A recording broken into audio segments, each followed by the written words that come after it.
कहानी की शुरुआत होती है एक शांत और मुस्कुराता हुआ गांव से, जहां रहते थे तीन अच्छे दोस्त, ज्ञान भाई, पुष्पा और रायस्टार। बचपन से ये तीनों एक दूसरे के बेहद करीब थे। रायस्टार एक समझदार और ईमानदार लड़का था जो गांव में एक छोटी सी चाय की टपरी चलाता था। उसके साथ ज्ञान भाई और पुष्पा भी काम करते थे। रायस्टार का सपना था कि एक दिन उसकी टपरी एक बड़ा होटल बने, लेकिन ज्ञान भाई और पुष्पा कुछ और ही सपने देख रहे थे। एक चमचमाती लंबोर्गिनी लेने का सपना। उन्हें लगता था कि चाय की टपरी में काम करके कभी भी उनके सपने पूरे नहीं होंगे। एक दिन पुष्पा बोला, एक आइडिया है लेकिन थोड़ा रिस्की है। ज्ञान भाई बोला, भाई आइडिया तो बता, रिस्क की चिंता मैं कर लूंगा। पुष्पा बताता है चंदनपुर गांव के बारे में, जहां के लाल चंदन के पेड़ मार्केट में बहुत महंगे बिकते हैं। दोनों प्लान बनाते हैं और रात के अंधेरे में निकल पड़ते हैं। जंगल के पास पहुंचते ही एक अजीब सा आदमी उन्हें रोकते हुए कहता है, अंदर मत जाओ, वापस नहीं आ पाओगे। लेकिन ज्ञान भाई और पुष्पा उसकी बात को नजरअंदाज कर जंगल के अंदर चले जाते हैं। दोनों मिलकर पेड़ काटने लगते हैं। धीरे धीरे वे जंगल में और गहराई तक घुसते जाते हैं। तभी ज्ञान भाई हल्का होने के लिए थोड़ी दूर जाता है और वहाँ उसे एक आवाज सुनाई देती है।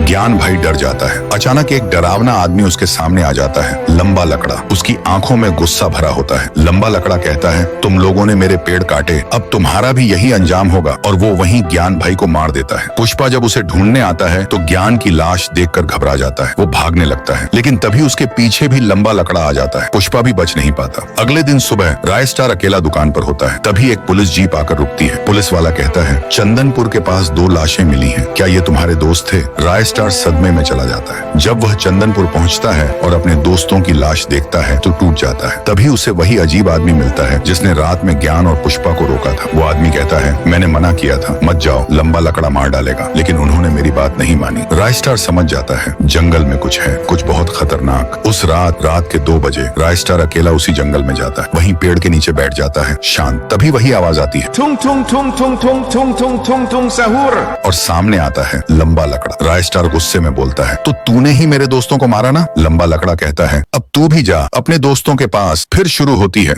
भयानक टक्कर। जंगल का हर कोना गूंज उठता है, धुआं, बिजली, पेड़ों का टूटना। और जब सब शांत होता है तो वहाँ सिर्फ एक इंसान खड़ा होता है, रायस्टार।